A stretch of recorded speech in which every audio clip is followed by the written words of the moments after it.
Last night, I was expecting Wemby to be the best defensive player on the floor. That happened to be Luka. 5 steals, 2 blocks. Luka Dončić all over the place making the impact.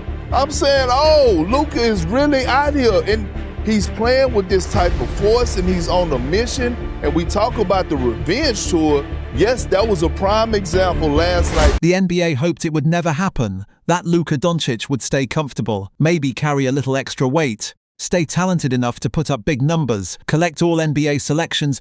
Play a little basketball. They do this. Conley the bump. Doncic hits, foul call.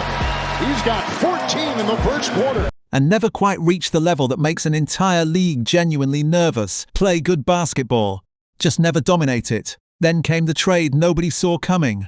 Then came a transformation nobody believed was possible. And then came a start to the 2025-26 season that is already rewriting the NBA record books in ways that should terrify every team in the Western Conference. Luka Dončić is not just playing well in Los Angeles. He is becoming the nightmare the NBA always feared. And he is doing it wearing purple and gold, on a revenge tour that is only just getting started. Before we get to what Luka is doing right now, let's acknowledge what the Dallas Mavericks did. Because with every passing game, they are looking worse. The trade that sent Luka Dončić to the Lakers in exchange for Anthony Davis, Max Christie, and a 2029 first-round pick already looked questionable the moment it happened. Dallas gave up a 5-time All-NBA talent in his prime and received back a player who showed up to training camp visibly out of shape, then injured his calf in just the second game of the season and ended up in street clothes before October was over. The centerpiece of the return, the player the Mavericks front office specifically targeted, was unavailable before the season had barely started. Max Christie is a solid contributor, but trading Luka Dončić for this package, without even extracting Austin Reeves as part of the deal, is going to go down as one of the most lopsided transactions in modern NBA history. And with every record Luka sets in a Lakers uniform, that verdict gets harder and harder to argue against. But this story is not really about Dallas anymore. They already know what they did. Let's talk about what Luka did with the opportunity. When a player of Luka's caliber gets traded mid-season in a move that blindsided him, there are 2 ways it can go. He can let the anger fester, let the motivation fade and drift, or he can channel everything into becoming something better than he was before. Luka chose the second path, and he took it seriously. At 26 years old, he made a decision to completely reshape his body and his approach. Starting in early June, he committed to a consistent intermittent fasting routine and began training twice a day. His physiotherapist noted that Luka's lower body strength and balance were already exceptional.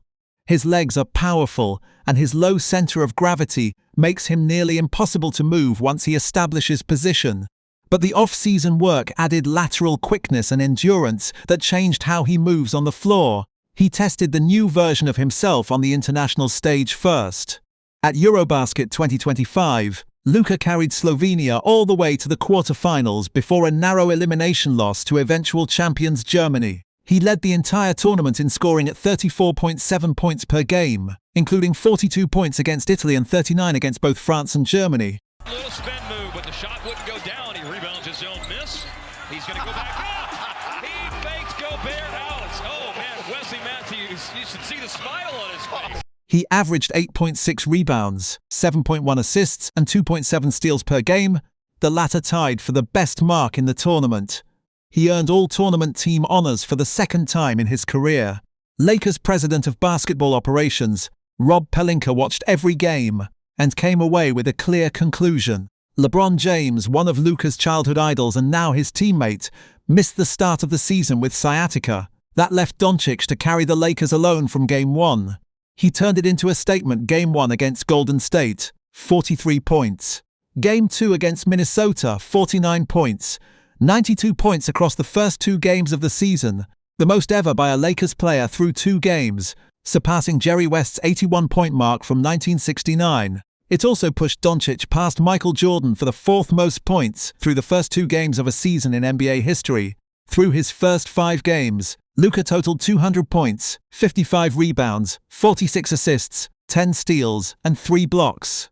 He became the first player in NBA history to open a season averaging at least 40 points, 5 rebounds, and 5 assists through 5 games. His actual averages through that stretch: 40 points, 11 rebounds, and 9.2 assists on 50% shooting.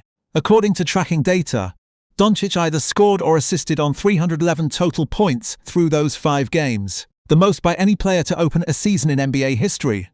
That number separates him from everyone who has ever played the game. The Lakers have seen greatness before: Jerry West, Kareem, Magic, Kobe, LeBron. But what Doncic is doing right now hits differently, because every possession runs through him and somehow he is always in complete control, never forcing anything, just letting the game come to him on his own terms. His most recent game, a 118-116 win over the San Antonio Spurs, captures everything about this version of Luka in a single box score: 35 points, 13 assists, 9 rebounds, 5 steals, 2 blocks. No Laker has ever produced that stat line in a regular season game, and he did it against a team with Victor Wembanyama on the floor. Here is the remarkable part: he shot just 9 of 27 from the field, 33%. For most players, that kind of shooting night means you had a bad game. For Luka, it barely mattered. He hit every shot that counted, including a clutch three-pointer with 2.5 minutes left to seal the win, and he controlled the entire game through his passing and decision-making rather than his scoring.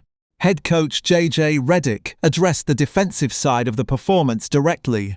When you go beyond the box score and look at what the tracking data actually says, the picture gets even more striking. Luka is shooting a career-best 67.2% inside the arc, including 85% at the rim. He is getting to the free throw line more than ever, and converting at 78.9%. His true shooting percentage through 5 games sits at 63.6%, which could easily be the highest mark of his career.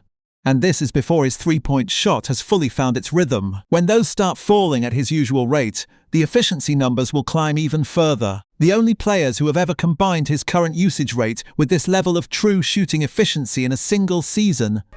Doncic looking. Castle right with him. Doncic a 3. Puts it in! Luka Dončić from downtown! Are James Harden in 2019-20, Joel Embiid in 2021 and 2022-23, and Giannis Antetokounmpo last season. That is the company he is keeping right now. He leads the league in points per game and sits 5th in assists, while handling one of the heaviest offensive loads in the NBA. First in usage rate, touches, and time of possession, with the ball in his hands 45% of the time he is on the floor. Yet somehow he is posting the lowest turnover rate of his career, using just 11.3% of the possessions he touches. His pick-and-roll production has reached a level he has never hit before. The Lakers are generating 1.185 points per play out of a Doncic pick-and-roll, the 4th highest rate of any player to run at least 50 such plays this season. For context, his previous career high in that category was 1.157 points per play in 2023-24, the year he led Dallas to the NBA Finals. And then there is the defense, the area that was always the most legitimate criticism of his game. His block rate, steal rate, and defensive rebounding rate are all sitting at or near career highs. The 5 steals against San Antonio tied a career high.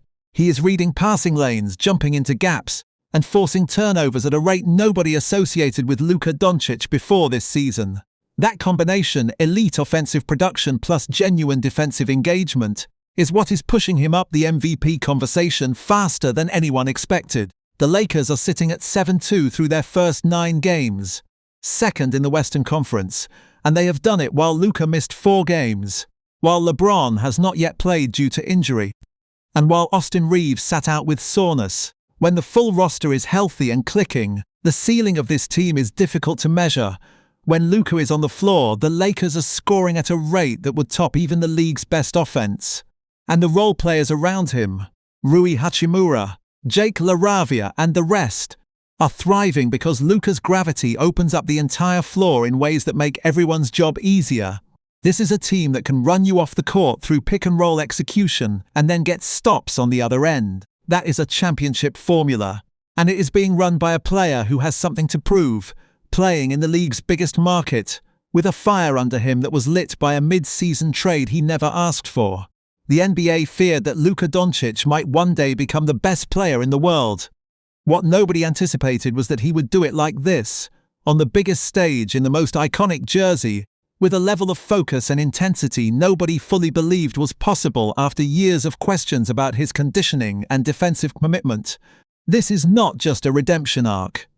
Based on everything we are watching right now, this is the beginning of something that could define the next era of Lakers basketball, and of the NBA itself and the Mavericks. They traded him. Drop your take in the comments. Is Luka already the best player in the world right now? Like the video, subscribe for more breakdowns like this, and check out the related content on screen now.